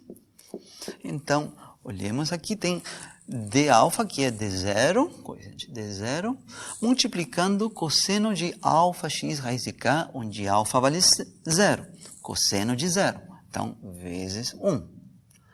Mas, e o outro termo é alfa, que é 0, multiplicando o seno de 0, que vale 0. Então, ficou somente isso, ficou constante. Né? Então, se a gente ficar com a solução alfa igual a 0, isso implica que o nosso y maiúsculo vem dado por uma constante de 0. E se a gente utilizar esta solução e substituir na função de prova, né? Então, isto implica que a nossa função de prova vai ter o rótulo 0, x de t, e vai ser esta função de 0 multiplicando aquela exponencial. Tá? Isto está na equação 5. Né? É o que a gente obteria neste caso. Mas há um detalhe. Alfa vale 0. Então, aqui fica exponencial de 0 é 1. Né? Então, aqui não fica uma exponencial de t, fica exponencial de 0, que vale 1. Então, fica só isso. No caso em que alfa é igual a 0, significa que a nossa função de prova vem dada por uma constante. Tá? O que acontece? Isso não está errado.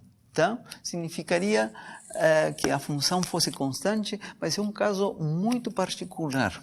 Né? Este caso vai entrar em conflito com a etapa 3, em que a gente vai cobrar que o perfil de temperatura inicial desta barra seja alguma função, que pode ser uma parábola invertida, um perfil triangular, alguma coisa, e aí vai dar problema em que esta solução, que é um perfil constante, coincida com esse outro. Não vai coincidir.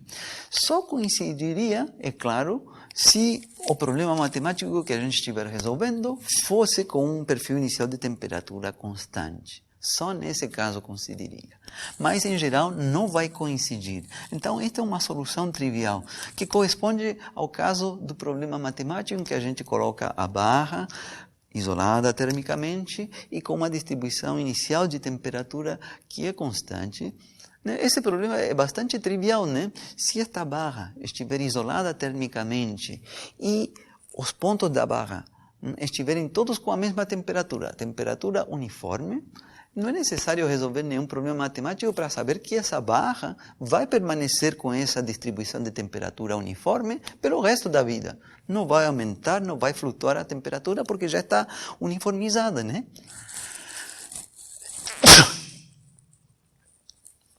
Então, a gente já sabe que nesse caso vai aparecer isto. Então, a gente vai considerar isto uma solução trivial, de um caso trivial demais, né? Então, vamos considerar isto solução trivial. Não é um caso que nos interesse, né? Esse caso pode existir na vida prática, mas nesse caso a gente não precisa passar por esta resolução completa do problema matemático para saber que essa seria a solução.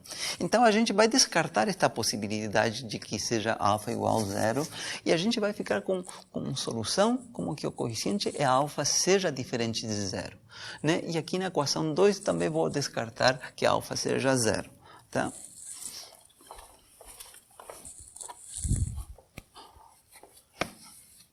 Opa, não deveria ter apagado aqui o y de alfa, vou...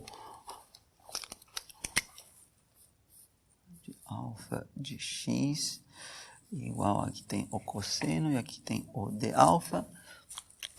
Tá? O que eu vou fazer? Então, é para ficar com alfa diferente de zero aqui e aqui, né?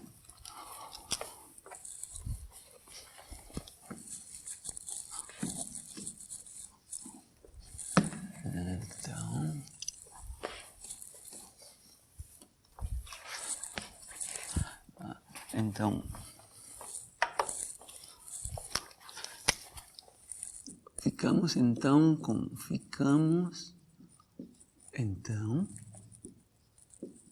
com dois pontos. Então, na primeira, vou ficar, deixando alfa diferente de zero, vou ficar com E alfa igual a zero. Né? E na segunda, vou apagar este alfa igual a zero, vou ficar com isso. Né? E vou dar números 8,1 e 8,2. Tá?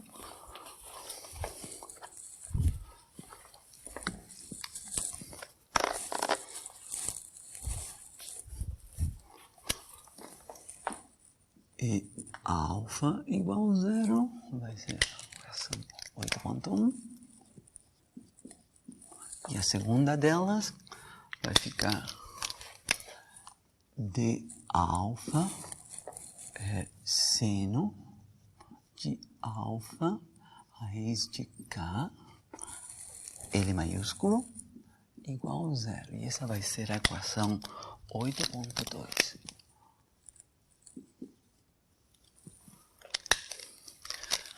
Muito bem. Agora sim apagamos.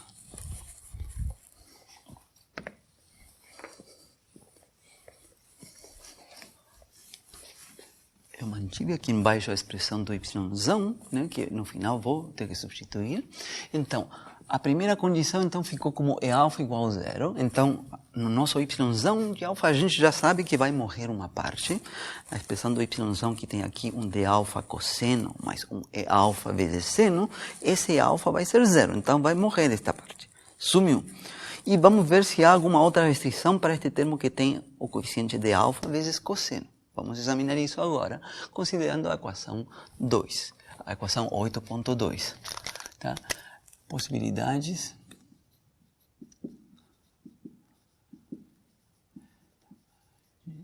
Em 8,2. Então, primeira possibilidade seria que isso aí fosse zero por causa do coeficiente de ser zero. Por causa do coeficiente de ser zero. Então, é uma possibilidade, mas vejamos que implicância vai ter isso. né? Junto com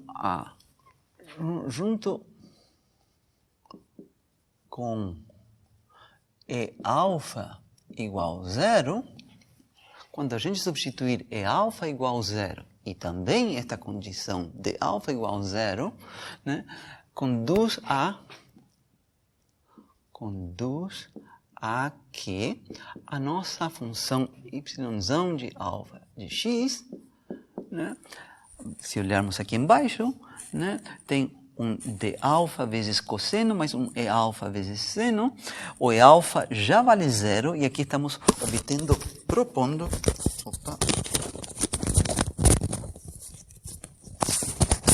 teste, aí está ok o som, perfeito. Então, o d alfa, estamos propondo que o d alfa seja 0. Então, vai ficar 0 vezes cosseno mais 0 vezes seno, vai ficar que a função y de alfa vale 0. Se esta função y de alfa for 0, substituímos na função de teste, que é o y vezes a exponencial de menos alfa quadrado de t. Isso vai implicar que a nossa função de teste é nula para todo x entre 0 e L, para todo t maior ou igual do que 0. Né? E também esta é uma situação trivial que vai entrar em conflito com a etapa 3 quando for demandada a condição inicial. Só serviria para um caso extremamente trivial, que a barra, todos os pontos da barra estão com temperatura nula inicialmente e está isolado termicamente. A gente sabe que essa barra, pelo resto da vida, vai ficar com essa distribuição uniforme nula. Tá? Então, essa também é uma solução trivial, que não nos interessa.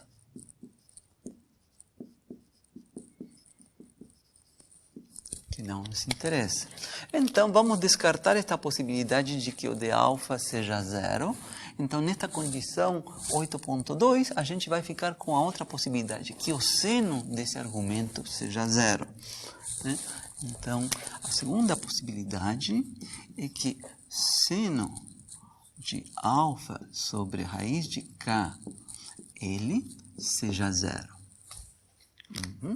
Bom, e se o seno de um argumento vale 0, isso implica que esse argumento é nπ, né? Alfa sobre raiz de k, L igual a nπ, onde n é um inteiro. Um inteiro que pode ser negativo, pode ser 0, pode ser positivo. Né? E daqui a gente vê que o alfa já não é qualquer constante real arbitrária. É o alfa que possui um formato específico.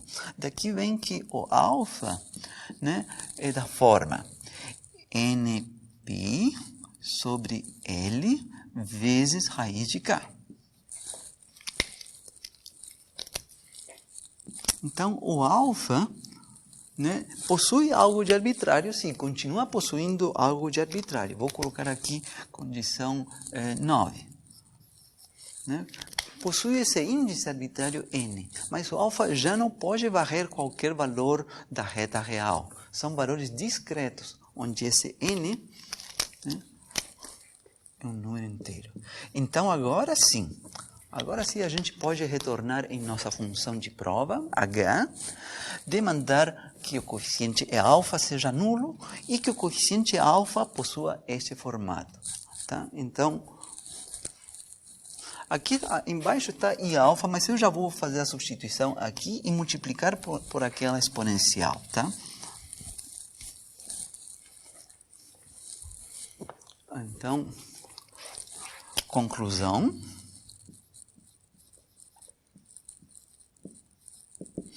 Então, nossa função de prova, h, x, t, igual, se vocês vão na expressão que a gente tem, tá. O E alfa vai morrer e vai ficar aqui a parte que contém o d cosseno, onde em vez de usar o índice alfa, vou colocar o índice n, né, porque alfa depende de n agora. Daqui em diante, então, o rótulo vai ser o índice n, o índice inteiro, né, vezes cosseno.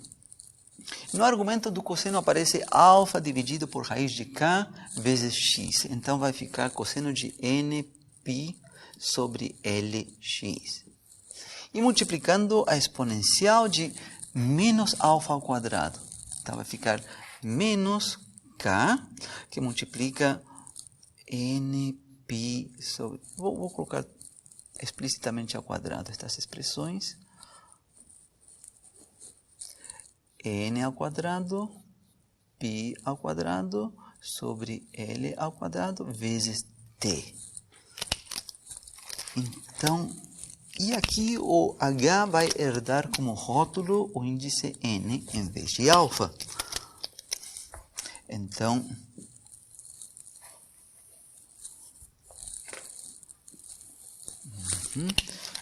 isto finaliza a etapa 2.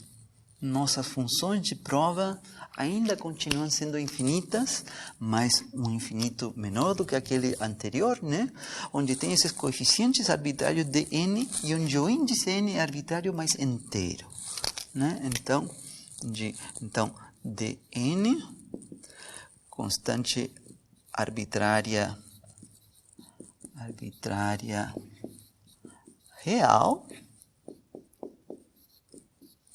e o índice n é qualquer número inteiro. Pode ser positivo, pode ser zero, pode ser negativo, né? Então, com isso a gente finaliza a etapa 2. Então, vou começar a seguinte aula, né? A partir daqui, vou na etapa da condição inicial e chego na solução do problema e vou mostrar algumas implementações no matemática de como que se vê. Na aula passada, a gente começou a estudar a resolução do problema do fluxo de calor numa barra unidimensional, né? É uma EDP, né? E vem acompanhada de um par de condições de contorno e de uma condição inicial. O caso concreto que a gente está resolvendo corresponde a uma barra unidimensional que está isolada termicamente nas extremidades. Não há perdas energéticas pelas extremidades, nem ganhos de energia pelas extremidades, e matematicamente isso vem representado por essa condição de que a derivada da temperatura seja zero nas extremidades. E tem que ser fornecido o dado do perfil inicial de temperaturas na barra no momento quando a gente estuda o sistema.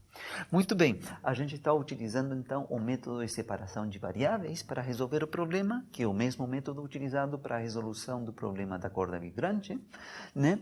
E a gente já passou pelas primeiras duas etapas, né, em que a gente começa com uma função de prova, né?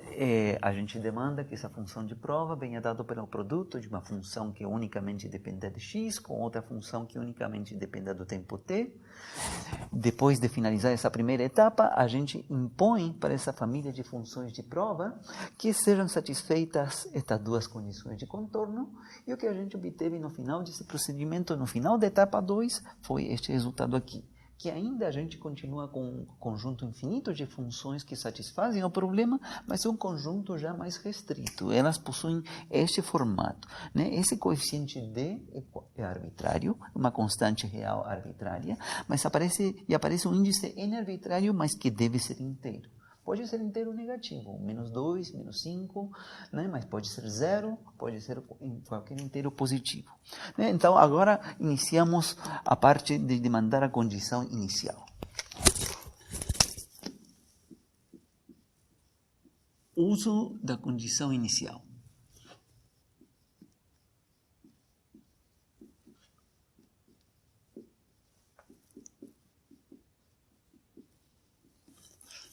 Então, historicamente,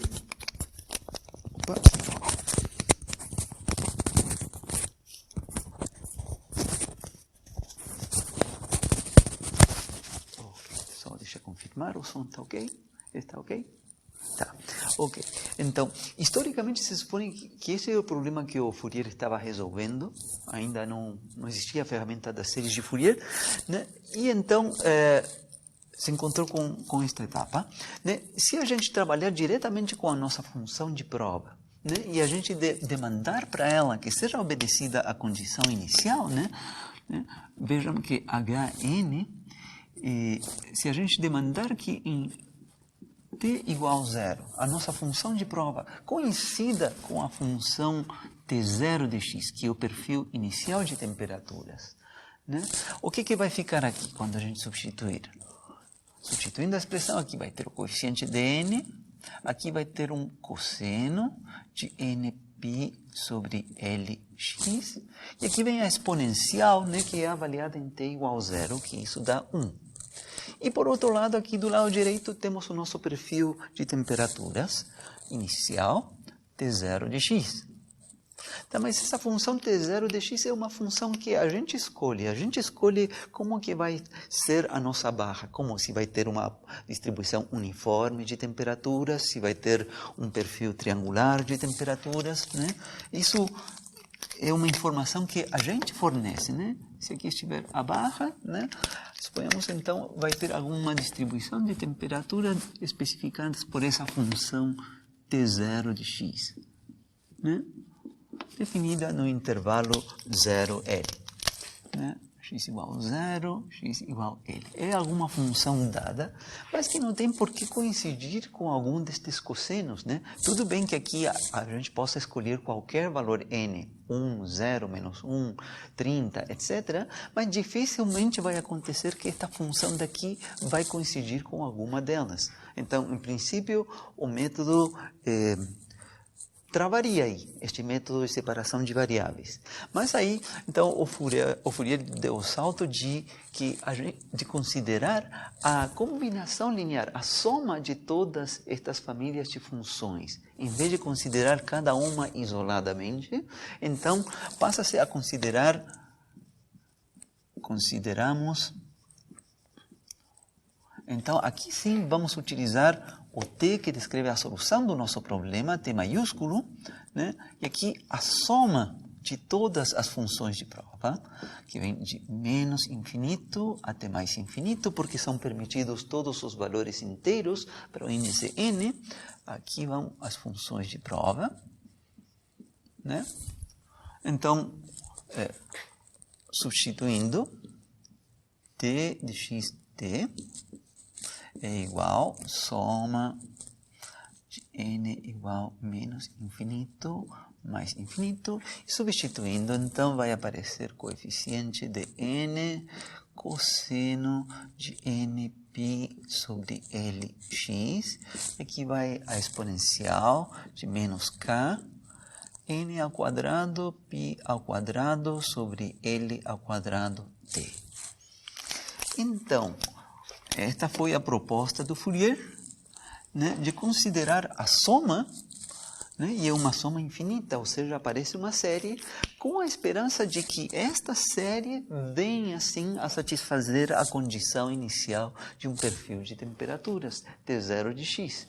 E aí, quando se faz esse procedimento, aparece uma série que contém senos, neste caso, uma série que contém cossenos, e vai ser, na verdade, a série cosseno de Fourier da função T0 de x. E aí ele vê que, efetivamente, é possível fazer este tratamento matemático de tratar a solução com uma série infinita, né?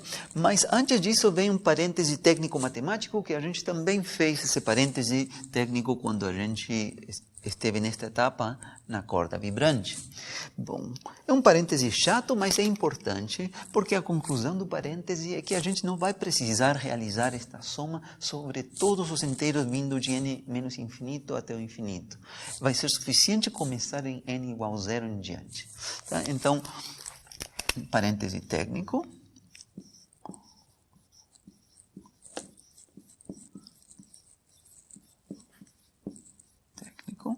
Tá? Mas que é necessário. Então, a gente separa esta soma infinita em 3 contribuições.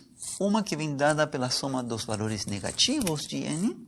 Então, a nossa solução t de xt, escrevemos com uma contribuição que vem de n igual menos infinito a menos 1, a soma sobre os valores negativos de dn cosseno de nπ sobre Lx, vezes esta expressão exponencial de menos k, n quadrado, π ao quadrado sobre L ao quadrado t. Tá? Essa é a contribuição sobre a soma sobre os valores negativos, mais uma outra contribuição que corresponde ao termo onde n vale 0, o índice n vale 0, então aqui vai ficar d0. Aqui vai ficar cosseno de zero, que vale 1. E aqui vai ficar exponencial de zero também. Quando n igual a zero, aqui fica exponencial de zero, que também vale 1.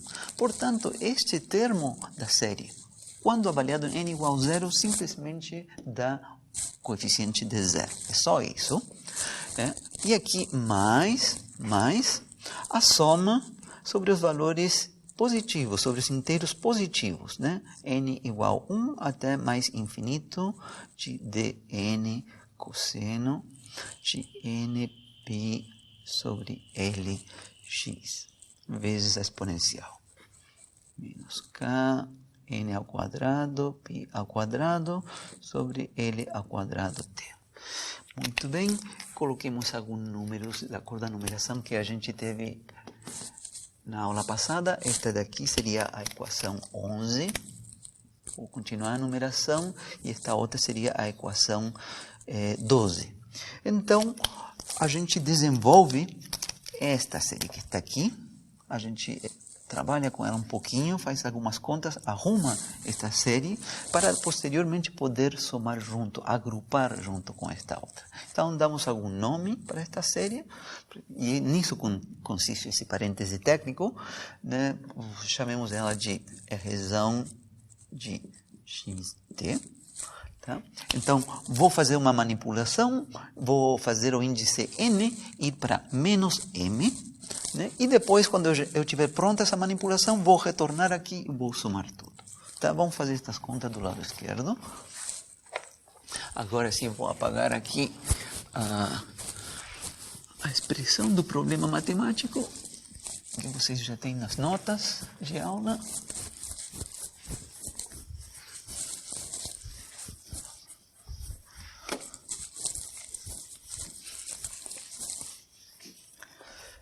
Muito bem, então, fazendo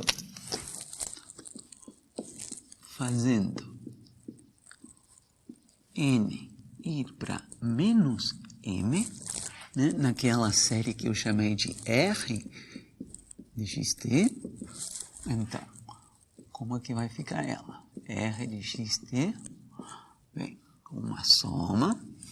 Então, a soma inicial vinha de n igual a menos infinito, então esta vai começar em m igual a mais infinito.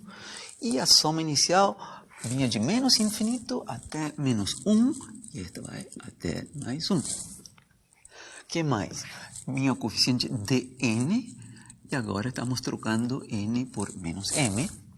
Depois vem cosseno de nπ sobre Lx, então vai um menos mπ sobre Lx, vezes exponencial de menos k, e aqui vem um n ao quadrado, vou explicitamente colocar menos m ao quadrado, π ao quadrado sobre L ao quadrado t.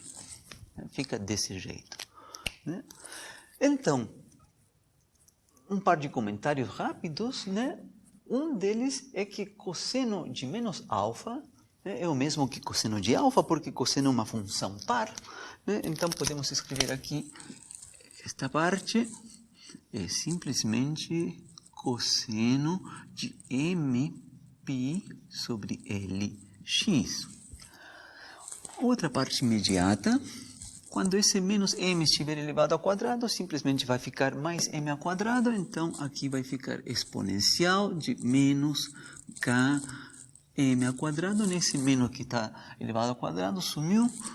Π ao quadrado sobre L ao quadrado t. E a outra observação, né, que a gente assume que isto é verdade, mas não necessariamente é verdade com qualquer série, né? Aqui diz que estamos realizando uma soma vindo de mais infinito, do infinito, e estamos vindo recuando, né? De mais infinito até 1, né? Mais infinito, 100, 50, 20, 10, 9, 8, e assim até chegar a 3, 2, 1. Que nessa ordem está sendo realizada essa soma. Se a soma tiver um número finito de termos e não um número infinito de termos, a gente, sem problema algum, pode afirmar que a gente pode inverter a ordem em que a gente realiza essa soma, começando em 1, né, indo até o número superior. Só que quando a soma possui um número infinito de termos, ou seja, é uma série, isso nem sempre é verdade. Né? Se a série for parcialmente convergente, esse tipo de coisas não é verdade. Então, a gente assume que nossas séries que aparecem neste contexto são bem comportadas e que a gente pode inverter a ordem dessa soma e que não vai alterar o resultado. Né? Essa é uma suposição que as nossas funções são bem comportadas. Né? Então, se for assim, então